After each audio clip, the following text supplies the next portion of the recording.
Jake too. It was just a really great night. I'm actually a New Jersey native, and I'm glad to be back for the holidays. I'm glad to be, back home. So, you guys asked me out here to talk a little bit about the challenges and the successes of Live, and I'm happy to do that for you. Just so we're all friends, and by way of introductions, I'd like to kind of go around the room just really quick and know what your role is in the industry, being your manager, owner, whatever. Just introduce yourself. Do I have to? Alan Wise, I'm the extension viticulturist with Cornell Project Extension Center. David Page, Shinne's Vineyards. Peter Martin. Ed Hobbs from Harms Vineyard. I'm Korean Sud winemaker, Kalanok Vineyard. I'm Betty Wiseman. I coordinate the agricultural stewardship/sustainable program for Cornell. Okay. I'm Ethan Jane. I'm a student at Cornell in the Enology program. John Leo, wine group at Enology. Steve Mudd, Vineyard Manager, Mudd Vineyards. Roland Roth from Wolfboro State University. Bill Ackerman, Vineyard Manager, North Fork Agricultural Services. Well, Rita from Long Vineyard owner and vineyard manager. Charlie Hargrave, Vineyard Manager with the Canopy Winery. I don't know where to go. Dave Thompson, Vineyard Manager at El Salas.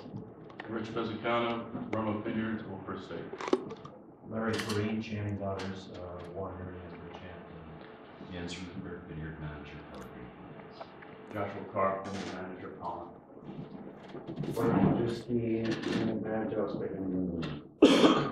Anthony Cedino Vineyard. Jim Thompson from Vineyard Manager. Trent Fressler from Vidal Cellars. Rich Olson Harvick, I'm the winemaker at Vidal Cellars. Has both a vineyard and a winery certification, as well as a carbon certification. But I'm mainly going to talk about the vineyard program. You can ask me other questions if you like. I'll start with just a brief history of Live. It was formed in the mid-90s by a group of like-minded growers in cooperation with Oregon State University. One of the professors went over to Europe and learned about integrated production, which is really what sustainability is, and came back and gave this information to the growers that were sort of already doing these practices and didn't really know what to call it or how to present it to the world. In 1999, it was incorporated as a nonprofit 501c3. And then in 2001, a group called Salmon Safe, which is another nonprofit that certifies watershed impact of not only farms but urban properties as well, came to Live and said, well, we would like to be your partner in the vineyard, so that anyone coming to Salmon Safe from a vineyard will then go through the Live path to get Salmon Safe certification. So the two programs overlaid really nicely, and they decided to just make them both married in 2001. And anytime a new vineyard comes to Salmon Safe and says, we want Salmon Safe certification, they actually send them to Live. So it works out really nicely. In 2006, of course, Live started as an Oregon-based, Willamette Valley-based program. In 2006, Washington folks decided they wanted to be certified as well. So this is where we can kind of talk about similarities and challenges for you guys, because the group in Washington was a very different climate ecosystem on the other side of the mountains, high desert. So as opposed to the rainy Willamette Valley, we had a lot of challenges that we had to face. And I can talk about those later. In 2008, I mentioned that we have a winery certification. We actually received a grant from the Oregon Wine Board to develop a winery certification program to supplement the vineyard certification. So that's been going on for the last 3.5 years or so. We're in our, this will be our third vintage that we're certifying. In 2008, between 2008 and 2011, we expanded our inspector pool from 1 inspector to 5. We now have 5 inspectors working, 4 in the vineyard and 2 in the winery. That one does both the vineyard and the winery certification program. And then we had a retreat earlier this year in February where we set out our 5-year plan. And one of the outcomes of that retreat is we actually solidified our boundary of where we're going to be certifying, and that's the Pacific Northwest, defined as Oregon, Washington, Idaho, and British Columbia.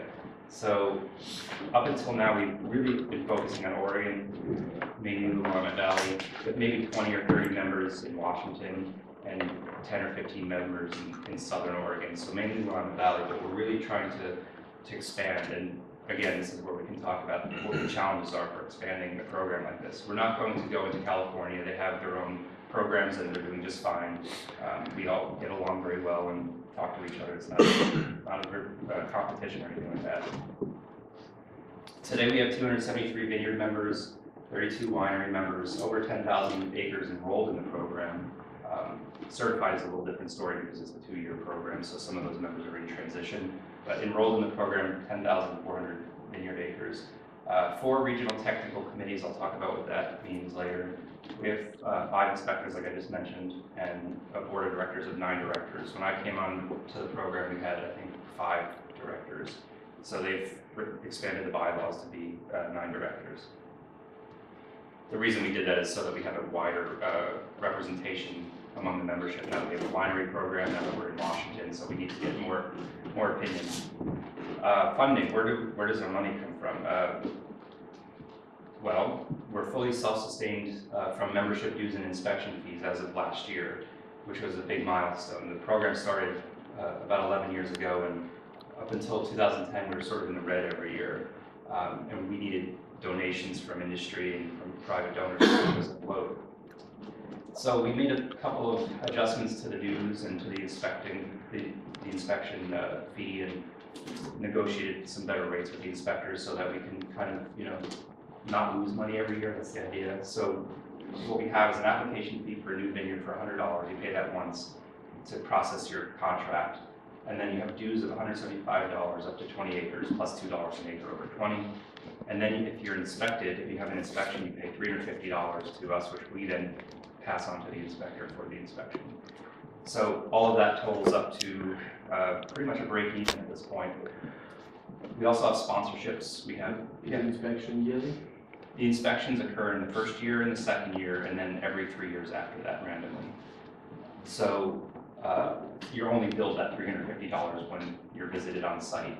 In the off years, you still have to do your reporting, and that reporting still has to be reviewed off site by an inspector on a computer somewhere, but they don't have to, the member doesn't have to pay for that. That $350 covers your whole inspection for 3 years. We have a lecture series that we put on every year that we get sponsors for, and so lecture series presented by Oregon Vineyard Supply, and they gave us a few $1,000s to have their name up there, and that helps with the cash flow a little bit. We were funded by grants in the beginning as well as donations. Recently, we've sort of shifted that model so that grants are really only used for special projects and for expansion of the program, whereas the core of the program, we really want to maintain this dues and inspection fee break-even structure. Donations, private donations from vineyards that want to, you get your bill and you pay your $175 and then you pay another $100 on top of that. We get some of those every year. We get some larger donations from the industry once in a while. Depends on the economy, how people are feeling. We have a new program called the Carbon Reduction Challenge here. Last year, the Oregon Environmental Council, which is like the big environmental group in Portland, in Oregon, came to us and they said, we have this program that the governor came up with, the Carbon Neutral Challenge, and 30 wineries participated, and now they want a certification for this effort because it wasn't being certified. So they sort of convinced us to take on this program as a 2-year pilot to actually certify the efforts of the people addressing carbon. Made a couple of changes to the program so that it's certifiable now, and so we have a grant paying for that carbon reduction challenge coming from the Department of Agriculture. It's a 2-year grant, and in the spring of last year, we actually won an $80,000 2-year grant to hire someone to run the winery certification program. Right now, I'm doing both vineyard and winery program, and it's just there's not enough hours in the day to do both at this point, so we had to expand to another employee. So we'll have a team of 3 paid employees doing some work. So just so we're kind of apples to apples here, just you can correct me if any of these are wrong. I kind of cobbled this together from different sources, but we have 19,400 acres in Oregon. You guys have 32,000, of course, most of which is not vinifera. About the same amount harvested for wine, 30,000 in Oregon, 40 here. The impact is you guys have a bigger impact, slightly bigger impact. You have many more vineyards than we do, but fewer wineries. Maybe the wineries are a little bit bigger here for higher production. And as you can see, 59% Pinot Noir in Oregon. That's kind of the story there. And you guys have about 3.5% vinifera. I don't know what the breakdown of that is in terms of the varietals, but so you're dealing with a little bit of different animal here. So you can concentrate maybe on the vinifera for your program and welcome the juice growers. When you were saying be inclusive of everyone, that's fine. You can welcome everyone into your program. Not everyone has to come through that door and join, but yeah, definitely be inclusive of everyone and invite them to the table. Here's a chart for you can see kind of the breakdown. This is Pinot Noir here. This is the most recent chart I have, 2004. So Pinot Noir is up here at 70% of production. Then we have Pinot Gris, Chardonnay, and Riesling. That's kind of the breakdown of Oregon. So now that we're kind of familiar with the industries, what is sustainability? But really, I'm here to talk about certification, and you guys already know all of this stuff. But let's just rehash it. So there is no universal meaning of sustainability. There's no definition in Webster's that we can use to build a program. But there are kind of different variations on a theme. There's the 3 E's, which is environmentally sound, economically feasible, and socially equitable. 3-legged stool, same sort of concept. What we're really talking about with sustainability is integrated production and integrated pest management. That's why I have a star there. That's what we're really talking about. That means using all of the tools in your toolbox to address vineyard management problems, not just going straight to the pesticide when you have a pest problem, but figuring out what you can do to minimize your use of that pesticide or that risk.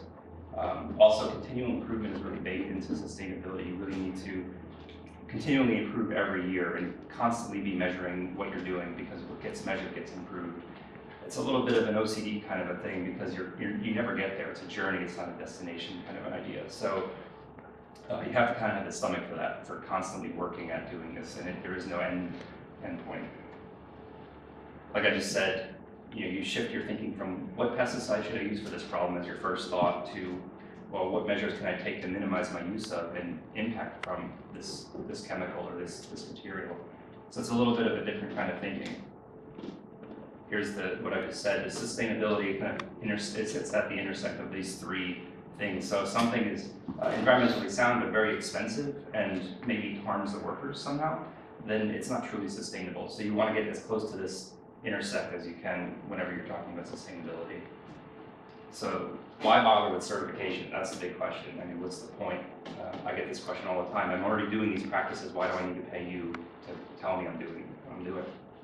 Well, the main reason is this: independent verification of claims of sustainability. So as you're going to the public with claims that you're sustainable, they don't know who you are. I mean, your neighbor knows who you are, and they know that maybe you're doing things the right way, but the public doesn't know, and there's a lot of what's called greenwash out there, just kind of more or less lying about what you're doing so you can sell more product.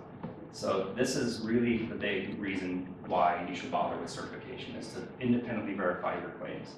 Of course, there's an educational component. We have our inspectors go out to the sites and not only verify the checklists that we put out, but they also give recommendations for how they can improve their practices to better meet the items on the checklist. There's a fine line between educating and consulting, and we definitely try to keep them away from consulting, but rather educate on our standards that we ask people to comply with. And of course, you can participate in a community of environmentally and socially conscious growers. The people that are involved in your sustainability program are sort of going to be on the same page, even if they're on different ends of the political spectrum. A lot of times you still get people coming together over this concept, because there is something really for everyone. So developing the scope of your certification, first define your mission and your philosophical and geographical boundaries. You've already done this. I've read through your website, and it's already really well done. So I'll just read you Live's mission. Live aims to preserve human and natural resources in the wine industry in the Pacific Northwest. We accomplish this through internationally recognized third-party certification of collaborative science-based wine growing standards,